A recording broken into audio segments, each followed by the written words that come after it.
একটা শিক্ষার্থীর জীবনে আপনার শৃঙ্খলা এবং পাঠ্য বইয়ের পাশাপাশি জীবনের শৃঙ্খলা এবং জীবনের অনেক কিছু এই অ্যাসেম্বলি থেকে শিক্ষা লাভ করতে পারে।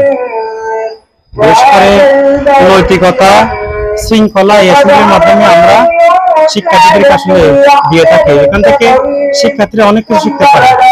দেখুন, খুব সুন্দর একটা পরিবেশ ছিল। আমরা অবশ্যই লেখাপড়া করার সময় এ ধরনের অ্যাসেম্বলি গঠন করেছিলাম, খুব আনন্দঘন একটা মুহূর্ত।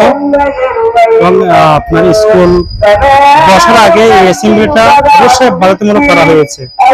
প্রতিটি শিক্ষা প্রতিষ্ঠানে, আপনার স্কুল, কলেজ, মাদ্রাসা, প্রতিটি শিক্ষা প্রতিষ্ঠানে এই ধরনের প্রোগ্রামটা বাধ্যতামূলক করা হয়েছে। এটা একটা জাতীয় প্রোগ্রাম পরিচিত। অবশ্যই স্কুলে এবং মাদ্রাসা, বিশেষ করে স্কুল ক্লাস আগে অ্যাসেম্বলিটা করা হয়।